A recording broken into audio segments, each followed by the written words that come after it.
Right. No, not today, period. Just because we're in a pandemic, Zubin, I was the same way. Why are you renting a bike? Just buy a bike. No, I'm buying one. Who said anything Okay, about good. renting? No, I'm I just thought you were saying 18,000 people are touching the bike. Because Zubin said, there's city bikes here in New York City. Oh, yeah, no, I'm not doing that. Yeah, no, forget that. I'm not doing that. That's not an option. We're not doing that. Not at all. Not one bit, Zubin. You should get a bike, though, with your GoPro for when you power walk. Yes, for sure.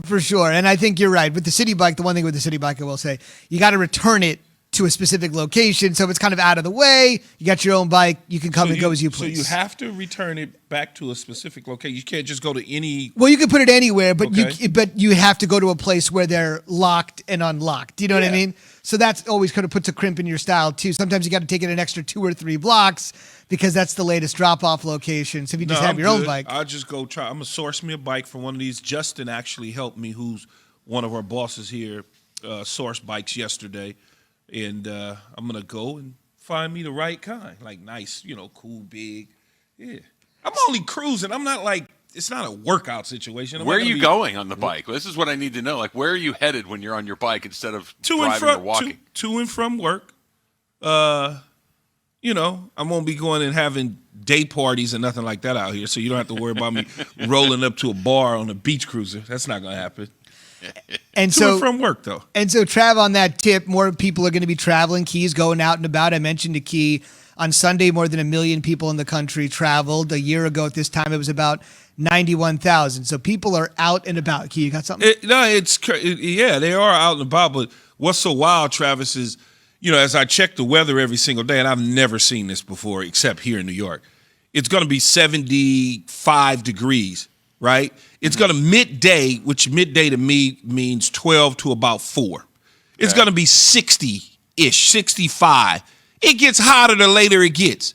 I'm like, that's not the way it's supposed to be, Zubin. It's supposed to cool off as the sun goes down. At 11 a.m., it's 64 degrees. At 4 p.m., 72 degrees. No. At 7 p.m., down to 68. That's back to normal. It's supposed to be hot at 1 and nice and cool at 4. That's yes, that is absolutely correct. Here's what I know for sure, guys. It's going to be nice out here today all day, whether it's at 11 or 3 or 6. It doesn't really matter. Yeah, all right. It's going to be just about perfect. Cut his mic off.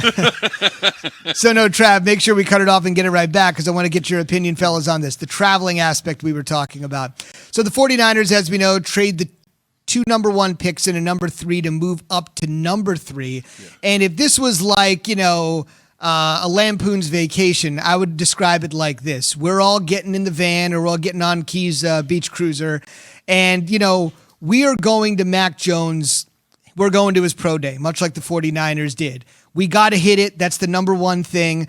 And then on the way back from vacation, if the traffic's not too bad and it's not too out of the way, we'll end up hanging out with Trey Lance and Justin Fields. That's the way the 49ers sort of did it.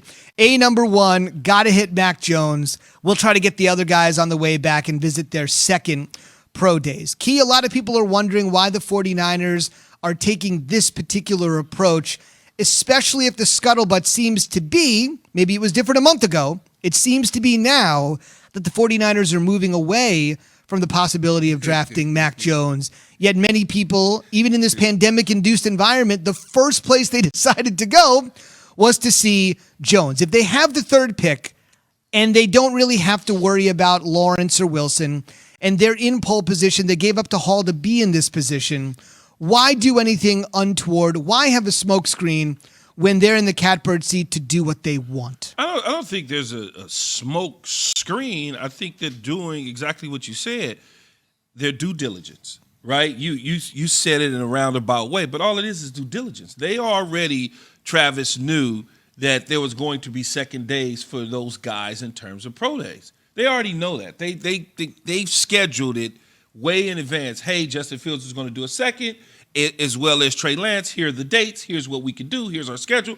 Oh, by the way, let's go see Mac Jones so that we're not caught running around blindfolded. Let's get this thing done. And it's normal. It's not anything that's unnormal for guys to have second, third workouts is what they would be, not necessarily pro days. Yeah, I get the idea of looking around if you were there to begin with. If the 49ers were at 3 because that's where their record said they were going to pick, then you look around and you see what your options are and you take it all in. But they moved into that position. They moved 2 first-round picks to get into that position. So what I don't understand is why you would spend that kind of capital without knowing exactly what it is you want to do in the first place. You don't go and do that. You don't go and say, all right, I'm going to give you 2 first-round picks so I can move up here and then look around, right? That doesn't make any sense to me. Well, if I'm going to spend that kind of draft capital, I know exactly the guy that I want, and not only do I know which guy I want, I know that he's going to be available to be picked at that 3rd spot. It's not, all right, let me move into 3, and maybe I like Matt Jones, maybe I like Trey Lance, maybe I like Justin Fields. I'll bring him in a workout. Let me go over here. Let me go over there. Let me get in the family truckster and drive by and see this guy or that guy. I would think I would already know. I kind of get the idea of doing it just to double check, but I think I have a pretty good idea what I'm doing if I spend all that money to get in there in the first place. And I think they do know what they're doing. You just don't know. See, that's the problem. We're guessing. But if they're moving around, Key, does not mean that they don't know? No, because what if, Travis, what if, and you know how I am, what if Zubin, Mac Jones, they love, and then all of a sudden, just hypothetically, because I don't put the taboo on injuries, he all of a sudden says, I retire. I don't want to play football anymore. Mm-hmm. Now, I've never got a chance to look at these other guys, right? I mean, you have to do your due diligence. Isn't that a question they should have asked him before they decided well, to no. I trade mean, they're going to assume. No, they're going to assume that whoever it is that they're going after is going to play football. But I don't want to say, well, what if a guy get injured? Or what if a guy, this happens doing his workouts and all of a sudden he tears something? So I just use something that's far-fetched, which is, what if he just wakes up one day and it says, I'm going to retire?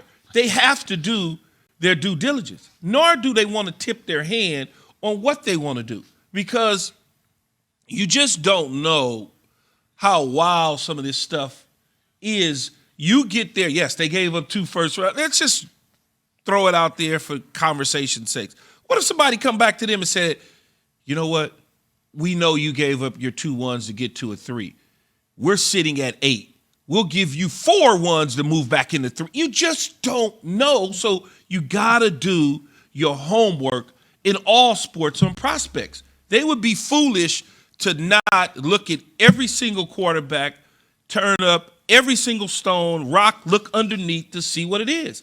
You may have your eyes set on somebody. What if Trey Lance, Mac Jones, or whomever that they want to go after, Justin Fields, decide that they don't want to play in San Francisco because they don't want to be teammates with somebody? You just don't know. You're right. The day before, the Bears bowled over the 49ers with an offer so they could go get Mitch Trubisky. I bet the 49ers never thought that was going to happen, and it did. Last thing I would say before we hit the break is that there are, as Key said, certain things that we don't know that others do. You can criticize Giants general manager Dave Gettleman as much as you want. Part of the reason they drafted Daniel Jones at 6 is he said he had intel, not Adam Schefter, not me, you, even though Key's more plugged in than others. He said he had intel that if they didn't go to 6, somebody else was going to grab him. Whether that's true or not, you don't know. But if it's percolating and it's out there and you have that piece of intel that nobody else does and you want that player, you've got to do everything you can to go get him. The Giants did it, and obviously the 49ers are doing it in some way here as well. Hopefully for the 49ers, it'll turn out a little bit better for them. On the way, while Jones is struggling, an NFL MVP at the quarterback position that put forth one of the great seasons in recent memory, desperately needs a little bit of help. To the guys he's throwing to. And no, we're not talking about Aaron Rodgers. That's next. Keyshawn, J. Will, and Zubin, ESPN Radio. And this morning right now on ESPN2. It seems the bigger the stage, the better he plays. He has that alpha, that Mamba mentality. Deep down the middle.